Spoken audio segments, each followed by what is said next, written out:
ॐ हरिः ॐ श्रीगुरुभ्यो नमः। हरिः ॐ। ॐ शन्नो मित्रः शं वरुणः शन्नो भवत्वर्यमा शन्न इन्द्रो बृहस्पतिः शन्नो विष्णुरुक्रमः। नमो ब्रह्मणे नमस्ते वायो त्वमेव प्रत्यक्षं ब्रह्मासि त्वमेव प्रत्यक्षं ब्रह्म वदिष्यामि ऋतं वदिष्यामि सत्यं वदिष्यामि तन्मामवतु तद्वक्तारमवतु अवतु माम् अवतु वक्तारम्। ॐ शान्ति शान्ति शान्तिः। ॐ सहनाववतु सहनौ भुनक्तु सह वीर्यं करवावहै तेजस्विनावधीतमस्तु मा विद्विषावहै।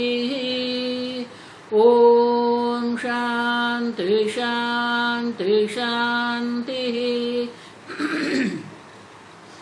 सदाशिवसमारम्भां शङ्कराचार्यमध्यमाम् अस्मदाचार्यपर्यन्तां वन्दे गुरुपरम्परां।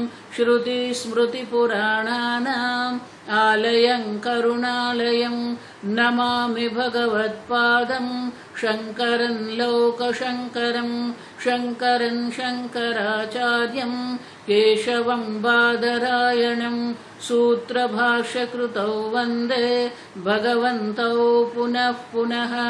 ईश्वरो गुरुरात्मेति मूर्तिभेदविभागिने व्योमवद्व्याप्तदेहाय दक्षिणामूर्तये नमः। निधये सर्वविद्यानां विषजे भवरोगिणां गुरवे सर्वलोकानां दक्षिणामूर्तये नमः। ॐ नमः प्रणवार्थाय शुद्धज्ञानैकमूर्तये निर्मलाय प्रशान्ताय दक्षिणामूर्तये नमः।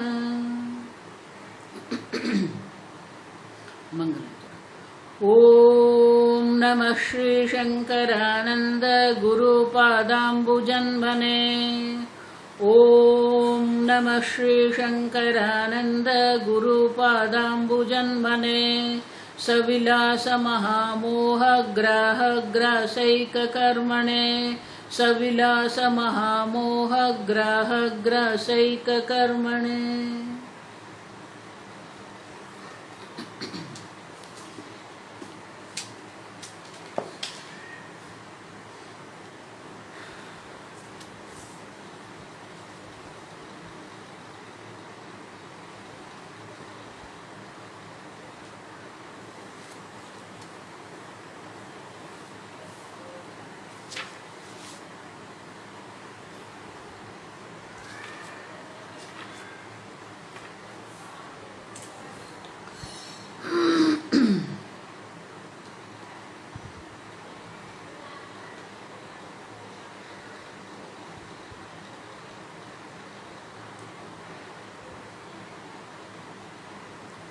श्लोक नंबर 77। इत्थमन्योन्यतादात्मा प्रतिपत्तिर्यदा भवेत् इत्थमन्योन्यतादात्मा प्रतिपत्तिर्यदा भवेत् अब्रह्मत्वं त्वमर्थस्य व्यावर्तेत तदैव हि नेक्स्ट 78। तदर्थस्य पारोक्ष्यं यद्येवं किं ततः शृणु पूर्णानन्द एकरूपेण प्रत्यग्बोधोऽवतिष्ठते। नेक्स्ट। एवं सति महावाक्यात् परोक्षज्ञानमीर्यते यस्तेषां शास्त्र सिद्धांत विज्ञानं शोभतेतराम। यस्तेषां शास्त्र सिद्धांत विज्ञानं शोभतेतराम।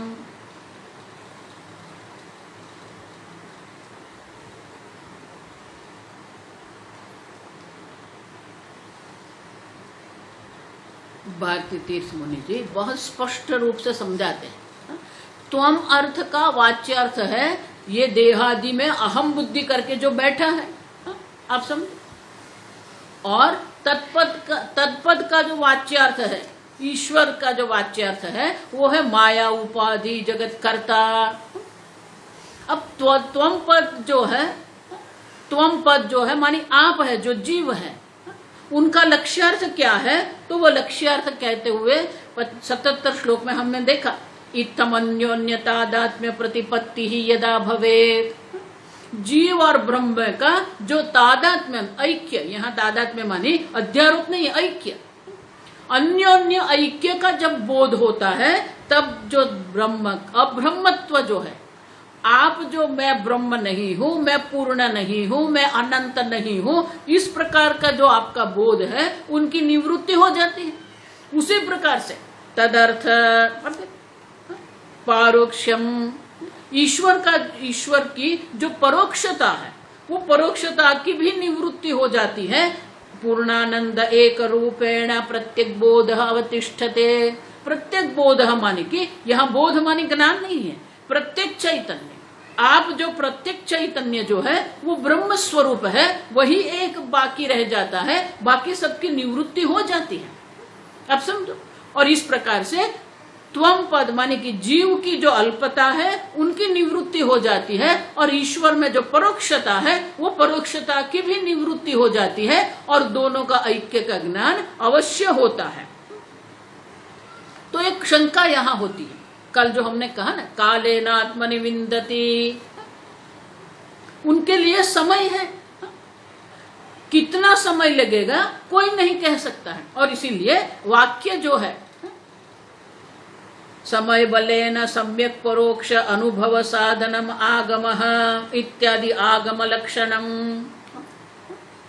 अपरोक्ष ज्ञान जो है, अपरोक्ष ज्ञान समय बलेन, देखो मैंने कहा ना कालेन, समय बलेन तृतीय विभक्ति, समय के बल से माने कि समय में, काल में, अद्य सम्यक परोक्ष अनुभव साधनम आगमः।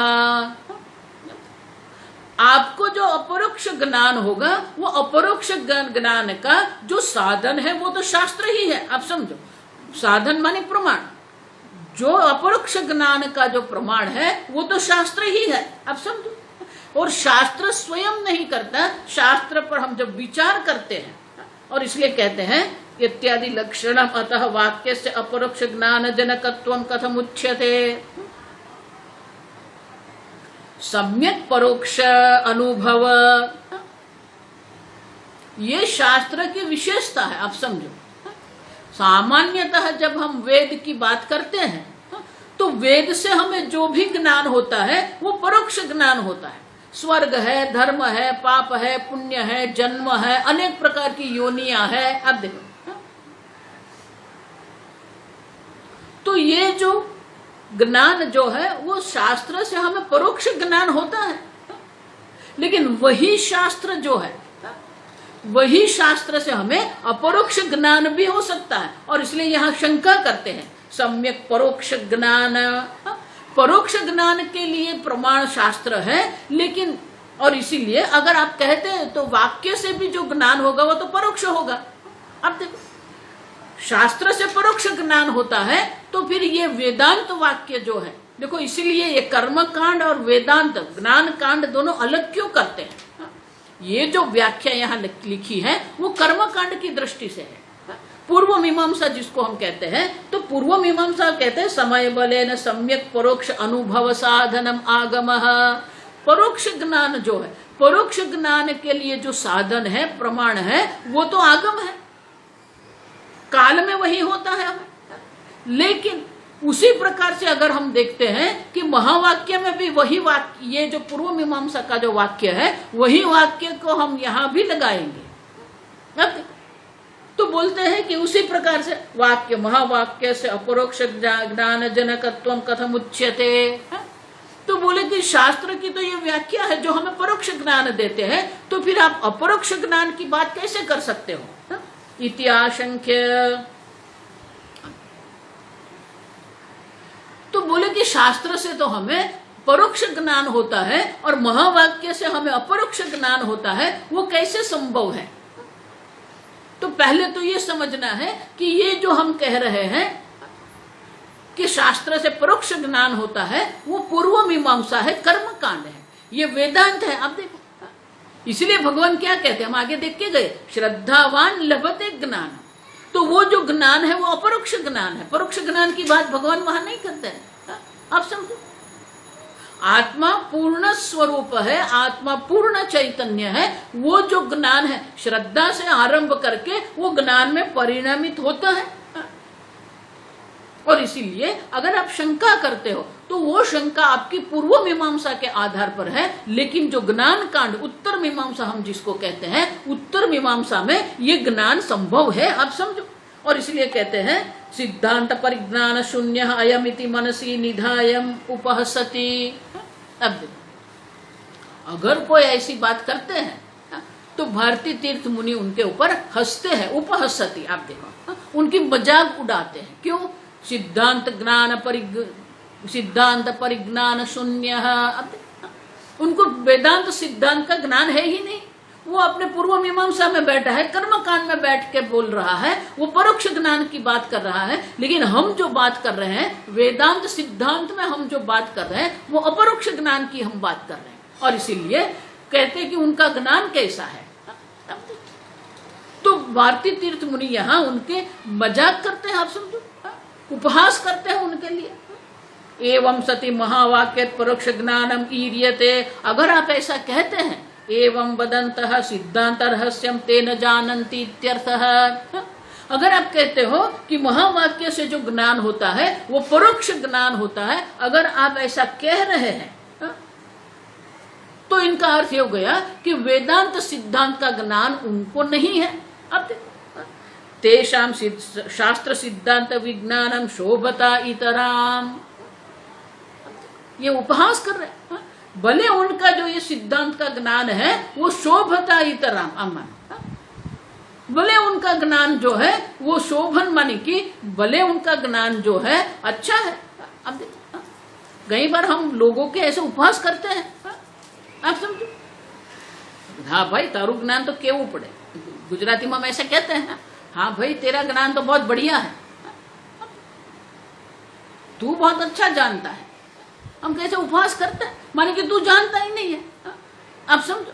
तो इस प्रकार से यहाँ उपहास क्यों कर रहे हैं? उपहास इसलिए कर रहे हैं क्योंकि उनको, उनके लिए वेदांत मानी एक ही है, कर्मकांड भी एक ही है, सिद्धांत मानी वेदांत सिद्धांत जो है वो भी उनके लिए एक ही है। आप समझो, एक नहीं है। आप समझो। आगे हम देख के गए, पूर्व मीमांसा में जो हमें शास्त्र प्रमाण से ज्ञान होता है वो नित्य परोक्ष ज्ञान है। स्वर्ग नित्य परोक्ष है, लेकिन वेदांत माने कि उपनिषद जो है वो उपनिषद सिद्धांत जो है उससे जो हमें ज्ञान होता है वो अपरोक्ष ज्ञान है। आप समझो। और वही ज्ञान से हमें मोक्ष की प्राप्ति होती है। इसलिए भगवान भी ये पूर्व मीमांसा की टीका करते हैं, निंदा करते हैं। आप समझो। वेदवादरता पार्थः नान्यदस्तीति वादिनः। वो वेद की बात करते हैं, बड़े पंडित है वेदांत के। नान्यस्तीति वादिनः, अन्य कुछ है ही नहीं। इतना कर्म करो, इतना पुण्य प्राप्त करो, स्वर्ग में जाइए, स्वर्ग में आनंद करो। अब देखो, स्वर्ग काम पराः। अब देखो, उनकी बुद्धि स्वर्ग में ही अटक गई है। इतना कर्म में अटक गई, स्वर्ग भी नहीं, उसकी बुद्धि कर्म में अटक गई है। आप समझो। याम इमाम पुष्पिताम वाचः प्रवदन्ति विपश्चितः प्रवदन्ति अविपश्चितः। भगवान क्या कहते हैं? वो सही में ज्ञानी नहीं है, पंडित नहीं है। उनकी बुद्धि जो है ये वेद जो स्वर्ग की जो बात करते हैं उसमें उतनी फंस जाती है। कैसे? जैसे पुष्पाच्छादित वृक्ष हम देखते हैं तो पुष्पाच्छादित वृक्ष देख के हमारा मन उसी ओर आकर्षित हो जाता है, उसी प्रकार से वेद में कर्म कांड में स्वर्ग का जो वर्णन है, ब्रह्मलोक का जो वर्णन है, वो देख के उनका मन उसी में क्या हो जाता है, आकर्षित हो जाता है। व्यामिमाम पुष्पिताम वाचम प्रवदन्ति अविपश्चितः वेदवादरतः पार्थ नान्यदस्ति वादिने। आप समझो, उनकी बुद्धि कर्म कांड में ही है, लेकिन वो पंडित नहीं है सही में, अविपश्चित। आप समझो, स्वर्ग काम परः। और इसलिए यह भारती तीर्थ मुनि उनका उपहास कर रहे हैं। हाँ, उनका ज्ञान है, बहुत शोभित हो रहा है उनका ज्ञान, बहुत बढ़िया है उनका ज्ञान। माने कि उनका ज्ञान ठीक नहीं है, क्यों? क्योंकि जो सिद्धांत जो है, वेदांत सिद्धांत जो है, वो अलग है, ज्ञान कांड अलग है, कर्म कांड अलग है। देखो, इसलिए बहुत सारे ऐसे संप्रदाय है अभी भी जो कर्म कांड में ही पड़े हुए हैं। ये कर्म किया, वो कर्म किया, इतनी पूजा किया, ये यज्ञ किया, वो यज्ञ किया। अब देखो, वो सर्व संप्रदाय जो है वो संप्रदाय कर्म में ही पड़े हुए हैं। उनको तत्व ज्ञान से, मोक्ष से कोई संबंध ही नहीं है। माता जी हमने इतना यज्ञ किया, माता जी हमने इतना जप किया, माता जी इतना कर्म किया। अब देखो, 1.25 लाख पार्थिव लिंग का पूजा, अब पार्थिव लिंग की पूजा, अब हम उसी में ही आनंद करते हैं। आप सब, और वो इतने पुष्प आच्छादित वृक्ष जैसे हमारे मन को आकर्षित करते हैं, उनकी वाणी ऐसी है, तो उनकी वाणी में हम भी फंस जाते हैं। बहुत सारे लोग ऐसे हैं जो वेदांत में आते हैं फिर वेदांत छोड़ देते हैं। क्यों? क्योंकि वो जो पुष्प आच्छादित वाणी जो है, वो जो आकर्षित उनको करती है। अगर हम ही कर्म में आकर्षित हो गए तो फिर ये वेदांत की बात तो उससे करने के कोई अर्थ ही नहीं है। आप समझो, इसलिए मैं बार बार कहती हूँ, जिसको कर्म से वैराग्य होता है ना, भगवान वही बात करते हैं अर्जुन को कि अर्जुन, ये कर्म जो है, कर्म आपको जन्म मरण के चक्र में फंसा के रखता है। आप समझो, इसलिए भगवान क्या कहते हैं, त्रैगुण्य विषय वेदा नैस्त्रैगुण्यो भवार्जुन। ये कर्म कांड जो बात करते हैं वो त्रैगुण्य है। हमें तो निस्त्रैगुण्य करना है, क्योंकि निर्गुण निराकार जो परमात्मा है, वो परमात्मा का ज्ञान हमें प्राप्त करना है। तो ये जो 3 गुणों की जो बात हो रही है, उससे हमारे मन को हटाना है।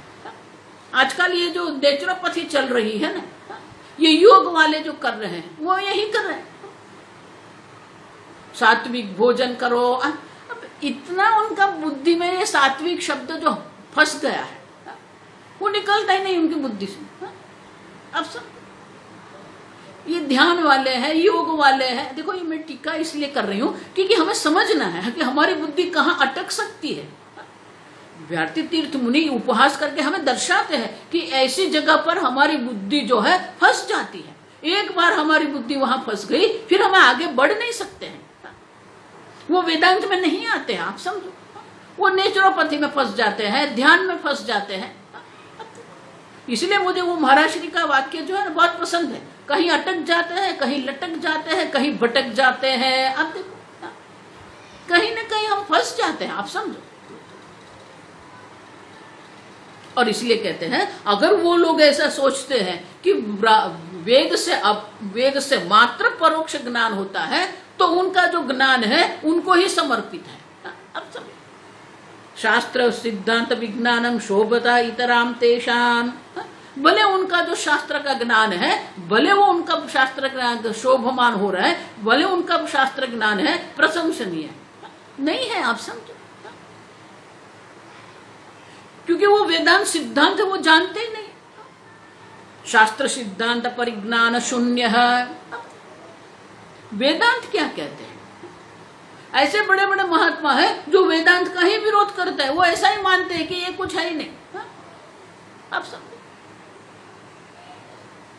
ये समझना है हमें। बड़े संप्रदाय भी ये लोक में जाना है, वो लोक में जाना है। भगवान क्या कहते हैं कि आपके पुण्य के कारण आप जाएंगे ऊर्ध्व लोक में। कौन मना कर रहे हैं आपको? ते तम भुक्त्वा स्वर्ग लोकम विशालम, आप जाएंगे। करो पुण्य कर्म, यहाँ पर आपको पुण्य की प्राप्ति होगी, आप ऊर्ध्वलोक में जाएंगे भी सही। फिर क्या होगा? क्षीणे पुण्य मर्त्य लोकम विशंति। आप समझो, कर्म स्वयं अनित्य है तो कर्म के फल भी अनित्य ही है। आप समझो ठीक से। और इसलिए भगवान वहां कहते हैं कि ये स्वर्गलोक की प्राप्ति भी करेंगे, लेकिन जब उनका पुण्य क्षीण हो जाएगा तो वापस ये जन्म मरण के चक्र में आने वाले ही है वो। और इसलिए कहते हैं उनका जो ज्ञान है, उनका जो पांडित्य जो है, वो उनको समर्पित है, क्योंकि वो ऐसे ही अपने मन को बना के बैठ गए हैं कि शास्त्र से तो परोक्ष ज्ञान ही होता है, अपरोक्ष ज्ञान होता ही नहीं। माने कि उनको वेदांत सिद्धांत का कोई ज्ञान है ही नहीं, और इसलिए कहते हैं कि महावाक्य से अपरोक्ष ज्ञान नहीं हो सकता है। अब देखो बहुत सारे ऐसे हैं, गीता पढ़ने के बाद भी उसकी वही हालत है। ऐसा मत मानना कि जो गीता पढ़ने वाले हैं उसे अपरोक्ष ज्ञान की बात होती नहीं। कई लोग हैं जो कर्म के सिद्धांत के आधारित भगवत गीता की बात करते हैं, कई लोग हैं वो भक्ति सिद्धांत के आधारित भगवत गीता की बात करते हैं, लेकिन अपरोक्ष ज्ञान की बात गीता कर रही है, उपनिषद अपरोक्ष ज्ञान की बात कर रहे हैं। अब सब और उनका प्रयोजन भी क्या है? ये भवसागर पार करना, ये प्रयोजन, मोक्ष प्रयोजन है। आप समझो, कर्म कांड में अगर आप बैठे रहेंगे तो मोक्ष आपका प्रयोजन है ही नहीं। आपका जो प्रयोजन है वो तो अन्य लोक है, ऊर्ध्व लोक है। शिव धाम में जाएंगे, अक्षरधाम में, कितने धाम है।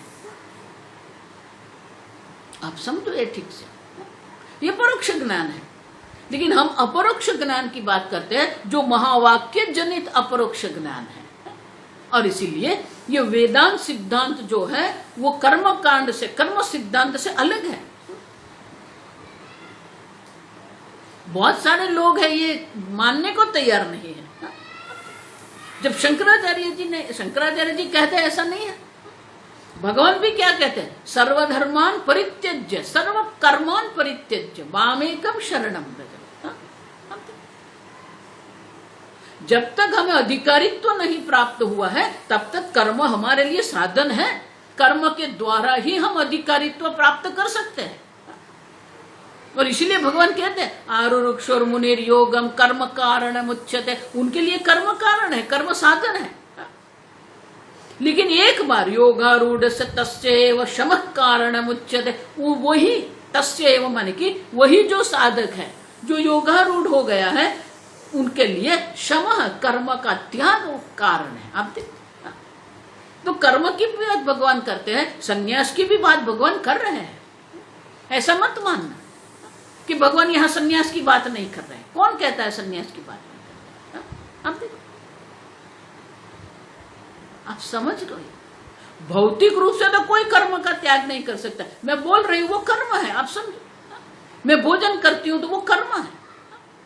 चलना है, बैठना है, उठना है, बात करनी है, ये सब क्या है? कर्म है। तो भौतिक रूप से तो ये जो हमारे दैनिक कर्म है उनका त्याग हम नहीं करते, लेकिन जो मैं कर्म है, मैं करता हूं, हम देख के गए, आत्मा अकर्ता अभोक्ता है, तो वो कर्तृत्व का त्याग हम कहते हैं। और एक बार जिसने कर्तृत्व का त्याग कर दिया वो कर्म करते हुए भी कोई कर्म नहीं कर रहा है। कर्मण्य भी प्रवृत्तो भी नैव किंचित करोति। आप समझो, तो कर्म की भी बात है लेकिन अकर्म की भी बात है। कर्माणि अकर्म यः पश्येत्, कर्मणि अकर्म यः पश्येत्। आप तो कर्म में भी अकर्म जो दर्शन करता है। और इसीलिए आत्मा स्वयं अकर्ता अभोक्ता होने के कारण वो जो वेदांत सिद्धांत जो है वो कर्म सिद्धांत से बिल्कुल विपरीत है। और इसीलिए अगर कोई ऐसा कहता है कि नहीं नहीं, आगम का लक्षण तो ये है कि जो हमें सम्यक परोक्ष ज्ञान देता है, तो वो ठीक नहीं है, क्योंकि उनको वेदांत सिद्धांत का जो ज्ञान है उसका ज्ञान नहीं है। आप समझ, हमें ये समझना पड़ेगा कि पूर्व मीमांसा और उत्तर मीमांसा दो अलग है। पूर्व मीमांसा में कर्म, कर्मफल, जन्म, मरण, स्वर्ग इत्यादि की बात है, लेकिन उत्तर मीमांसा जो है वो मोक्ष की बात करते हैं, ब्रह्म ज्ञान के द्वारा मोक्ष की बात करते हैं। आप और इसलिए कहते हैं अगर कोई ऐसा कहेगा कि नहीं है महावाक्य परोक्ष ज्ञान अमीरियते, अगर आप कहते हो नहीं महावाक्य से तो परोक्ष ज्ञान होता है, तो उनका ज्ञान उनको समर्पित, आप समझो, उनका ज्ञान भले शोभन हो रहा है। देखो इसलिए मैं हमेशा कहती हूं कि ऐसी जो चर्चा करने वाले हैं उससे कभी वाद विवाद नहीं करना है हमें। दुस्तर का सुविरम्यता, ऐसे जो दुष्तर्क कर रहे हैं उससे हमें दूर रहना है। जिस प्रकार से कर्म और स्वर्ग और नरक के लिए शास्त्र प्रमाण है, उसी प्रकार से ब्रह्म ज्ञान के लिए अपरोक्ष ज्ञान के लिए भी शास्त्र प्रमाण है, आप समझो। लेकिन यहां जो शास्त्र का प्रमाण जो है वो अलग प्रकार का है। परोक्ष ज्ञान माने क्या है? अज्ञात ज्ञापकम शास्त्र। अब देखो ये शास्त्र का अन्य एक लक्षण है, आगम का एक लक्षण है कि जो हमें परोक्ष ज्ञान देता है, ये आगम माने कि शास्त्र का अन्य एक जो है, तो उसको क्या कहते हैं? अज्ञात ज्ञापकम शास्त्र। अब देखो जो आप अपने प्रत्यक्ष प्रमाण से परोक्ष प्रमाण से नहीं जान सकते हैं, जो आपके लिए अज्ञात है, उनका ज्ञान कराने वाला, ज्ञापकम माने उनका ज्ञान कराने वाला जो है वो शास्त्र है, ठीक है। लेकिन यहां वेदांत में अज्ञात ज्ञापकम नहीं है, इसलिए शंकराचार्य जी दूसरे अध्याय में कहते हैं गीता में, नहीं अज्ञात ज्ञापकम शास्त्र। अब देखो यहां अज्ञात नहीं, आप स्वयं हो, आप जानते हो मैं हूं, मैं चैतन्य हूं। आप देखो पूर्णतः अज्ञात नहीं है आप। जिस प्रकार से स्वर्ग को आप नहीं जानते हो तो स्वर्ग पूर्णतः अज्ञात है, उसी प्रकार से क्या आत्मा पूर्णतः अज्ञात है? नहीं। आप देखो मैं हूं और मैं चैतन्य हूं तो सब जानते हैं, सच्चित तो सब जानते हैं। और इसलिए शंकराचार्य जी कहते हैं कि यहां अज्ञात ज्ञापकम नहीं है। तो यहां क्या है? अतद्बुद्धि अध्यारोप निवर्तकत्वेन शास्त्रस्य प्रामाण्यम। यह शास्त्र प्रमाण है। क्यों? क्योंकि जो आपका स्वरूप नहीं है, अतद्बुद्धि, जो आपका स्वरूप नहीं है और वो स्वरूप का आपने जो अध्यारोप करके रखा है, वो अध्यारोप की निवृत्ति के लिए ये शास्त्र है। यहां शास्त्र का जो प्रामाण्य है वो शास्त्र का प्रामाण्य अलग प्रकार से है। और इसलिए कहते हैं अगर कोई कह रहा है कि नहीं शास्त्र से तो परोक्ष ज्ञान ही होता है, अपरोक्ष ज्ञान नहीं होता है, तो उनका जो ज्ञान है उनको समर्पित है, उनसे हमें कोई लेना देना नहीं है, आप समझो। और उसके साथ हमें कोई वाद विवाद भी नहीं करना है, आप समझो। क्योंकि वो जो व्याख्या है वो पूर्व मीमांसा के लिए है, वेदांत सिद्धांत के लिए, उत्तर मीमांसा के लिए वो नहीं है। आगे का श्लोक। आस्तां शास्त्रस्य सिद्धान्तः, आस्तां शास्त्रस्य सिद्धान्तः युक्ता वाक्यात् परोक्षधीः, युक्त्या वाक्यात् परोक्षधीः, स्वर्गादिवाक्यवत्नैवं, स्वर्गादिवाक्यवत्नैवं, दशमे व्यभिचारतः, दशमे व्यभिचारतः। आस्तां, आस्तां माने भले ऐसा हो, क्या? शास्त्रस्य सिद्धान्तः युक्त्या वाक्यात् परोक्षधीः। अब शास्त्रस्य वाक्यात्, अगर यह सिद्धांत आप कह रहे हैं कि शास्त्र के वाक्य से परोक्ष ज्ञान होता है, तो भले वो होता है, लेकिन वो किसके लिए है? स्वर्गादि वाक्यवत। जिस प्रकार से स्वर्गादि का हमें ज्ञान शास्त्र से होता है वो परोक्ष ज्ञान है, भले वो परोक्ष ज्ञान है, उसे हमें कोई लेना देना नहीं है। क्यों? क्योंकि जो आप परोक्ष ज्ञान की बात कर रहे हो, देखो शास्त्र में एक सिद्धांत है, आप जब भी तर्क की बात करते हैं ना, वो तर्क की जब हम बात करते हैं तो उसमें व्यभिचार नहीं होना चाहिए। व्यभिचार माने कि आप जो कह रहे हैं उससे उल्टा नहीं होना चाहिए, आप समझो। तो बोलते हैं कि आप जो कह रहे हो युक्त्या, युक्त्या माने तर्क से, आप तर्क से ये पुरवार कर रहे हैं कि शास्त्र के वाक्य से परोक्ष ज्ञान होता है, तो आपका जो तर्क है वो हमारे दृष्टांत के कारण उसमें व्यभिचार होता है, उससे विरुद्ध होता है। व्यभिचार माने कि जो सिद्धांत है उससे विरुद्ध भी है कुछ। आप देखो व्यभिचार माने एक्सेप्शन, अपवाद उसको कहते हैं। एक सामान्य नियम होता है, एक अपवाद होता है। तो आप जब तर्क कर रहे हो कि शास्त्र से परोक्ष ज्ञान होता है, तो उनका अपवाद है, वेदांत सिद्धांत जो है उनका अपवाद है, व्यभिचार है आपसे। क्यों? क्योंकि दश में हम जो दृष्टांत देते हैं उसमें पहले परोक्ष ज्ञान है, फिर दशम अहम अस्मि इति अपरोक्ष ज्ञानम। तो आपका जो सिद्धांत है उससे तो ये क्या हो गया? व्यभिचार हो गया, अपवाद हो गया उनका। जहां कहीं पर भी नियम होता है, वो नियम जो सामान्य नियम जो होता है उसका कहीं न कहीं अपवाद, एक्सेप्शन होता है। आप समझ रहे हैं? एक जनरल लॉ होता है। जिस प्रकार से हम कहते हैं गुरुत्वाकर्षण, गुरुत्वाकर्षण माने क्या है? ये पृथ्वी में ऐसा गुरुत्वाकर्षण है कि सब वस्तु को अपने ओर खींचती है वो। तो ये सामान्य नियम है, आप समझो। लेकिन उसका अपवाद भी है। ये जो हम देखते हैं, तो ये जगत में जो गुरुत्वाकर्षण है उनका अपवाद भी है, आप समझो। क्यों? क्योंकि जो वृक्ष है, आप समझो, वृक्ष के पत्ते के अंत तक ये पानी जाता है। वृक्ष के मूल से वो पानी शोषित होता है और पत्ते के अंत तक वो जाता है। अब तो क्या वहां गुरुत्वाकर्षण नहीं लगता है? लगता है। लेकिन उनका अपवाद है, केशाकर्षण उसको कहते हैं।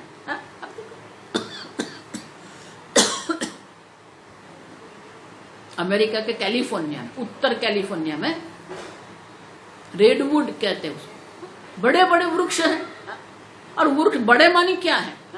300 फुट ऊंचे हैं। अब वो जो 300 फुट ऊंचे जो वृक्ष है, वृक्ष के ऊपर के जो पत्ते हैं वो पत्ते तक पानी जाता है। मानी क्या है? मूल से वो पानी खींचते हैं और वो पानी वहां तक जाता है। तो ये गुरुत्वाकर्षण क्या क्या हो गया? अपवाद हो गया। समझते हो? तो आप अगर कह रहे हो कि शास्त्र से अपरोक्ष ज्ञान होता है, उनका अपवाद है, आप समझो। क्यों? व्यभिचार उनका है। अब आप तर्क से कह रहे हो कि परोक्ष ज्ञान होता है, लेकिन उनका भी अपवाद, दशमे व्यभिचारतः। अब देखो, उनका अपवाद होता है। जिस प्रकार से दशम जो है वो दृष्टांत में पहले दशम अस्ति, ये परोक्ष ज्ञान है। फिर मैं दशवा हूं, वो ज्ञान भी संभव है। आप समझो ठीक से। पहले परोक्ष ज्ञान है, फिर अपरोक्ष। देखो ये बहुत सुंदर है, और इतना विस्तार पूर्वक ये परोक्ष अपरोक्ष ज्ञान की बात करते हैं कि हमारे मन में किसी भी प्रकार का संशय न रह जाए। आत्मानं चेद विजानीयात् अयम अस्मि इति। अब देखो, अयम अस्मि, मैं हूं, ये ज्ञान है। शास्त्र कहते हैं, शास्त्र कह रहे हैं, छांदोग्य बृहदारण्यक उपनिषद का ये वाक्य है, वहां कहते हैं अयम अस्मि, अपरोक्ष ज्ञान है, परोक्ष ज्ञान नहीं है। तो अगर आप कह रहे हो कि शास्त्र से परोक्ष ज्ञान होता है, तो ये जो शास्त्र का वाक्य है, आत्मानं चेद विजानीयात् अयम अस्मि इति पुरुषः। अब देखो, तो ये अयम ब्रह्म अहम अस्मि, ये तो अपरोक्ष ज्ञान हो गया। परोक्ष ज्ञान कहां से आया? और इसीलिए कहते हैं कि नहीं, शास्त्र मात्र परोक्ष ज्ञान की बात नहीं करता है, शास्त्र अपरोक्ष ज्ञान की भी बात करते हैं। और इसीलिए कहते हैं कि हमने जो दृष्टांत दिया है, वो दृष्टांत के आधार पर हम कह सकते हैं कि अपरोक्ष ज्ञान भी होता है। लेकिन अगर अपरोक्ष ज्ञान नहीं हुआ है, तो इनका अर्थ ये नहीं है कि संभव नहीं है। संभव है, लेकिन उनके लिए हमें प्रयत्न करना पड़ता है।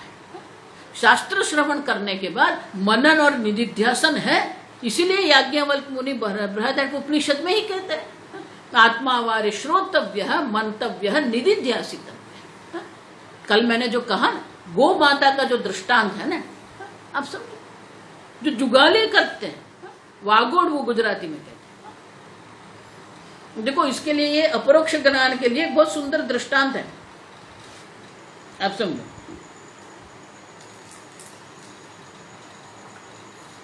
गीता में जो हम गीता ध्यान के जो श्लोक पढ़ते हैं ना, ओम पार्थाय प्रतिबोधिताम, ये श्लोक जो है अद्वैत वेदांत में मधुसूदनाचार्य जी हो गए, जिन्होंने शंकराचार्य के भाष्य के आधार पर ही अपनी भगवत गीता पर अपनी एक स्वतंत्र टीका लिखी है। आप बहुत सुंदर है। तो वो मधुसूदनाचार्य जी जो है, उनके भक्ति भी बहुत सुंदर थी। वो बहुत भगवान के, श्री कृष्ण भगवान के बहुत बड़े भक्त थे। भागवत पर भी उनकी टीका बहुत सुंदर है। तो मधुसूदनाचार्य जी के जीवन का ये प्रसंग है कि उन्हें भी यही हुआ था, शास्त्र श्रवण किया, मनन किया, फिर भी जो अपरोक्ष ज्ञान, मैं पूर्ण ब्रह्म हूं, ये अपरोक्ष ज्ञान नहीं होता था, ये देह बुद्धि की निवृत्ति नहीं होती थी। तो उन्होंने सोचा कि ये जो कुछ जो प्रतिबंधक है, जो विघ्न है, जो मुझे अपरोक्ष ज्ञान नहीं होने देता है, तो वो प्रतिबंधक की निवृत्ति के लिए, आप समझो, मन में अगर कोई प्रतिबंधक है, कोई विघ्न है, जिसके कारण ये अपरोक्ष ज्ञान नहीं होता है, तो उनके लिए जो उपाय जो है, समाधान जो है उनका, वो जप है। तो मधुसूदनाचार्य जी ने गायत्री मंत्र का पुरस्चरण किया। ये जप के बारे में भी लोगों में इतना बहुत अयोग्य ज्ञान लेके लोग बैठे हैं। अब पुरस्चरण मानी क्या है? मंत्र के जितने अक्षर है उतने लक्ष्य जप करने का होता है। अब ओम नमः शिवाय अगर आपका मंत्र है तो 5 लक्ष्य अगर आप जप करते हो तो उसको पुरस्चरण कहते हैं।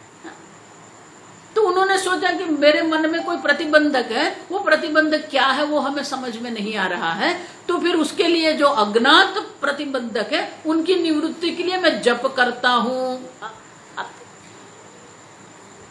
तो गायत्री पुरस्चरण किया।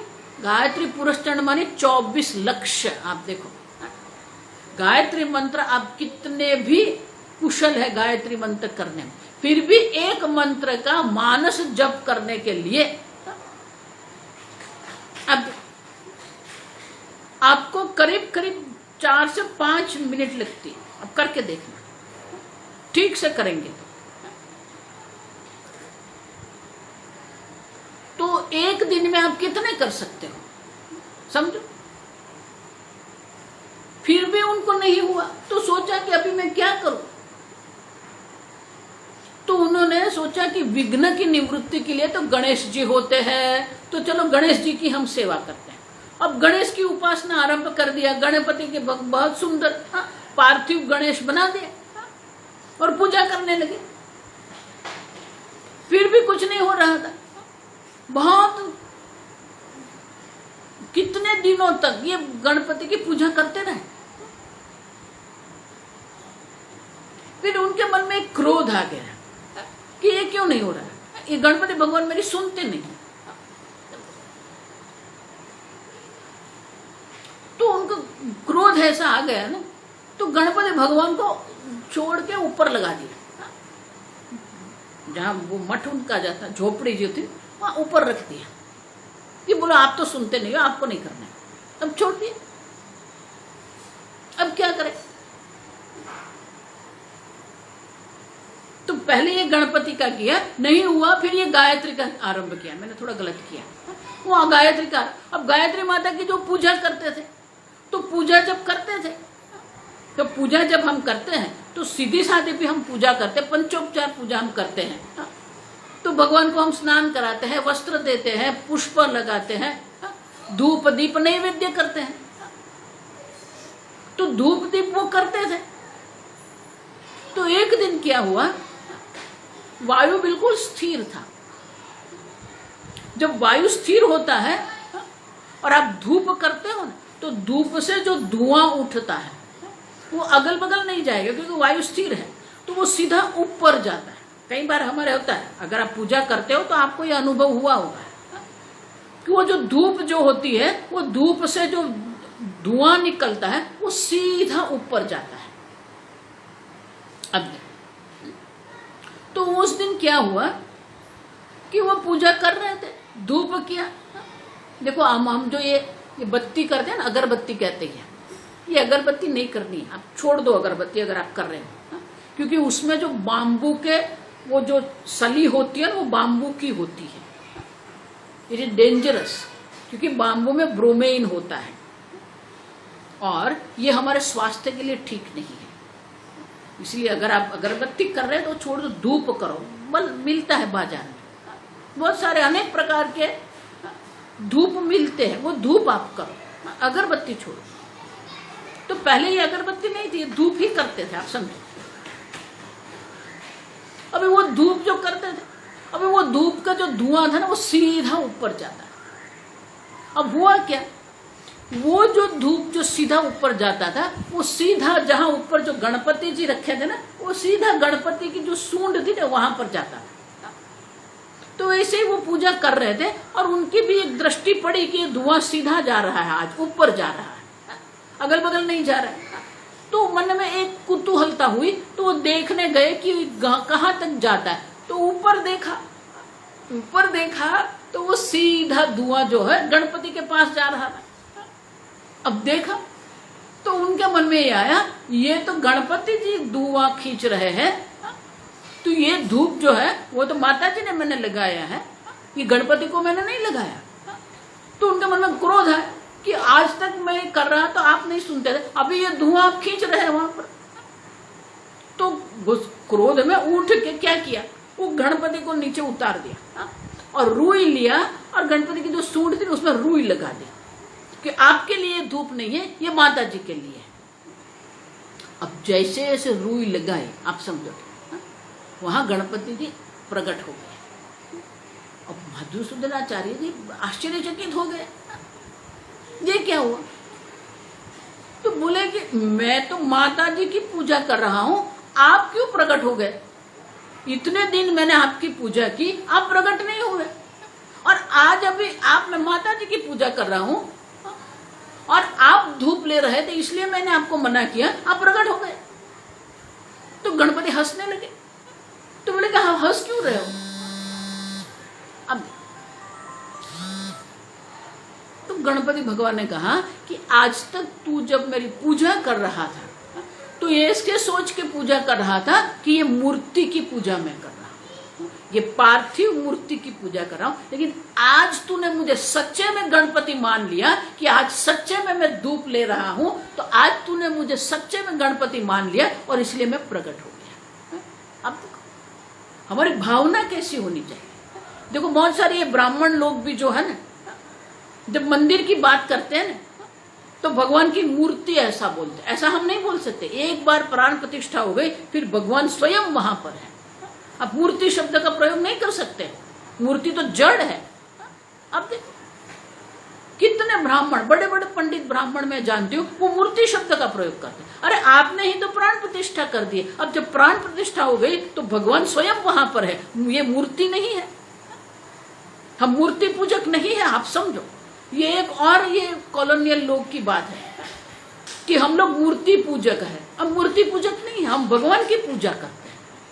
अब तो गणेश भगवान ने कहा कि आज तूने मुझे सच्चा मान लिया और इसीलिए मैं तेरे सामने प्रकट हो गया, और मैं मेरे आशीर्वाद में तुझे देता हूं, तुझे अपरोक्ष ज्ञान अवश्य होगा। आप समझो ये, तो ये अपरोक्ष ज्ञान ऐसे नहीं होगा, आप समझो। काले न आत्मनि विन्दति, प्रयत्न हमें करना पड़ेगा। परोक्ष ज्ञान को अपरोक्ष करने के लिए प्रयत्न हमारा होना चाहिए। अब सुनते रहते हैं हम, शास्त्र श्रवण करते रहते हैं, लेकिन परोक्ष से अपरोक्ष की जो प्रक्रिया है ना, वो इतनी सरल नहीं है, आप समझ लें। इसलिए मैं कहती हूँ वेदांत शास्त्र का श्रवण करना सरल है, युक्तितः वेदांत समझना भी सरल है, लेकिन ये परोक्ष ज्ञान से जो अपरोक्ष ज्ञान करना है ना, बहुत कठिन है। इसलिए भगवान ने भी कहा काले न आत्मनि अनेक जन्म संसिद्ध ततो याति पराम गति। ये पराम गति जो है, ये अपरोक्ष ज्ञान से जो परागति की, मोक्ष की जो प्राप्ति होती है, अनेक जन्म संसिद्ध। आप समझो, जन्म जन्म जन्मांतर के जो हमारी तपश्चर्या है, हमारी साधना है, उसके फल स्वरूप हमें ये ज्ञान होता है। और अगर आप ये वेदांत में आ गए हैं और नियम रूप से आप वेदांत शास्त्र श्रवण कर रहे हैं, तो ये अनेक जन्म आपके हो गए। अब आपका जो प्रयास होना चाहिए वो ये होना चाहिए कि अधिक से अधिक हम भगवान की भक्ति करते रहे, जप करते रहे, शास्त्र श्रवण करते रहे। आप समझे, अब जो करना है वो इतना ही करना है। ये कर्म किया, वो कर्म किया, ये पूजा किया, ये यज्ञ छोड़ दो। ये हमें जो करना है ये जप करना है और निष्काम भाव से भगवान की पूजा करनी है। निष्काम भाव से जब हम भगवान की पूजा करते हैं, जप करते हैं, बहुत सारे वेदांती मैं जानती हूँ वे ऐसा सोचते हैं जब तप करने का काम हमारा नहीं, हम तो वेदांती हैं। ये जप से ही अब ये परोक्ष ज्ञान है वो अपरोक्ष हो सकता है। आप समझो, और इसीलिए भारतीय तीर्थ मुनि बहुत ही प्रासंगिक बात यहाँ कर रहे हैं कि परोक्ष ज्ञान तो हो जाता है, ब्रह्म अस्ति, लेकिन शास्त्र में जो वाक्य वो क्या है, अयम ब्रह्म अस्मि इति। आप देखो तो अस्ति से अस्मि का जो ये अस्ति से अस्मि की जो ये यात्रा है ना, उसके लिए जप भी आवश्यक है, पूजा भी आवश्यक है और शास्त्र चिंतन मनन भी आवश्यक है। और इसीलिए भारतीय तीर्थ मुनि बहुत सुंदर यहाँ बात कर रहे हैं कि परोक्ष ज्ञान पहले होता है, लेकिन मात्र परोक्ष ज्ञान नहीं होता है, क्योंकि व्यभिचार है। व्यभिचार माने कि उनका अपवाद है। अब समझो, बहुत सारे देखो, इसलिए अर्जुन को भी ये प्रश्न हुआ था कि भगवान ये जो ज्ञान की आप बात कर रहे हैं ना, ये ज्ञान मुझे नहीं हो रहा। बहवः ज्ञान तपसा पूता, आप देखो वह अनेक लोग हैं ये ज्ञान रूपी तपश्चर्या से पावन हो गए हैं, अपरोक्ष ज्ञान उनको हुआ है। अब देखो, एक दो नहीं है, बहवः ज्ञान तपसा पूता मद्भाव आगता, मुझे आत्मस्वरूप, मद्भाव आगता माने कि मुझे आत्मस्वरूप उन लोगों ने जान लिया है। और इसीलिए अनेक लोगों को यह परोक्ष ज्ञान हो सकता है, लेकिन उनके लिए प्रयत्न हमें करना पड़ता है। और हमारा जितना ही प्रयत्न होगा, जितना जप तप हम करेंगे, उतनी ही सरलता से यह परोक्ष ज्ञान हमारा अपरोक्ष हो सकता है। आगे हम कल देखेंगे। ओम स्वस्ति प्रजाभ्यः परिपालयन्तां न्यायेन मार्गेण महीं महिषाः गोब्राह्मणेभ्यः शुभमस्तु नित्यं। लोकाः समस्ताः सुखिनो भवन्तु। काले वर्षतु पर्जन्यः पृथिवी सस्यशालिनी।